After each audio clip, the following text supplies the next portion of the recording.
Hello everyone और आप सभी का स्वागत है मेरे यूट्यूब चैनल पर। आज मैं आप लोगों को एक और कहानी सुनाने जा रही हूँ।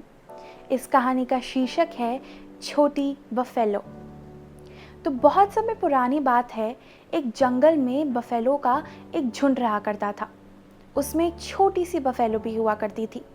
उसे कभी भी अपना इलाका छोड़ के या अपना झुंड छोड़ के बाहर जाने की परमिशन नहीं थी। जब भी वो कहती कि मुझे बाहर जाना है तो उसे मना कर दिया जाता। कहा जाता कि बाहर बहुत खतरा है, इसलिए तुम नहीं जाओगी। अब धीरे धीरे वो बड़ी होने लग गई थी। एक दिन उसने फैसला कर ही लिया कि इस बार वो अपनी दोस्त के साथ बाहर घूमने जाएगी। जाने से पहले वो अपने पापा के पास गई और उनसे पूछा, ये आप लोग किस खतरे की बात करते हैं? ऐसी कौन सी चीज़ है बाहर जिससे मुझे सबसे ज़्यादा डरना चाहिए? तो उसके पापा ने कहा, बेटा बाहर रहते हैं शेर, वो बहुत खतरनाक होते हैं, उनके बड़े बड़े दांत होते हैं। तो वो कहती है, ओ क्या वो हमें मार देते हैं?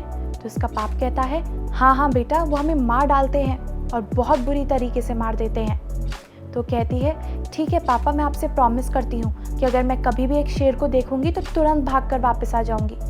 तो उसका पापा कहता है, नहीं नहीं, ऐसा कभी मत करना, ये तो सबसे बुरा होगा। ऐसा अगर तुम करोगी तो शेर को लगेगा कि तुम डर गई और वो तुम्हारे पीछे भागेगा और तुम शेर से ज़्यादा तेज़ नहीं भाग पाओगी, इसलिए वो तुम्हें पकड़ लेगा और मार डालेगा। तो कहती है कि पापा फिर मैं क्या करूँगी?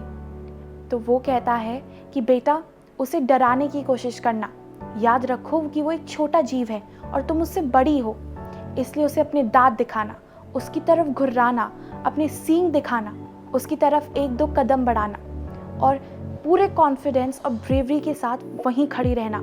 इससे उसे लगेगा कि तुम नहीं डर रही हो और वो वहाँ से भग जाएगा। तो वैसे तो वो ठीक है कहकर निकल जाती है, लेकिन मन ही मन सोच रही होती है कि भला ऐसे भी कोई करता है? कौन करेगा ऐसे?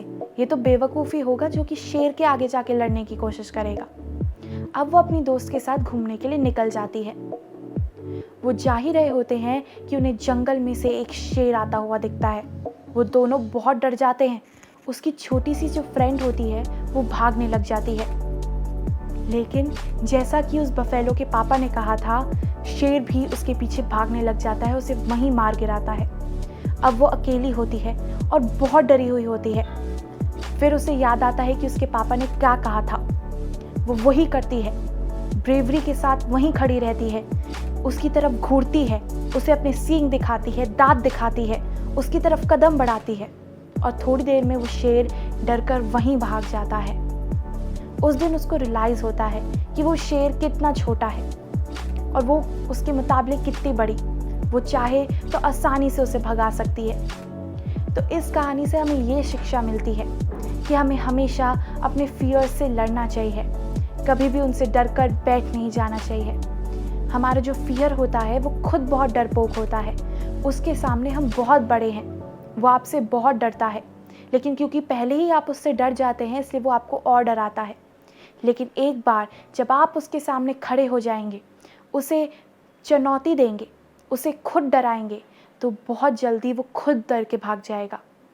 इसलिए कभी भी अपने फियर से, अपने सबसे बड़े फियर से मत भागिए, उसका सामना कीजिए। Thank you.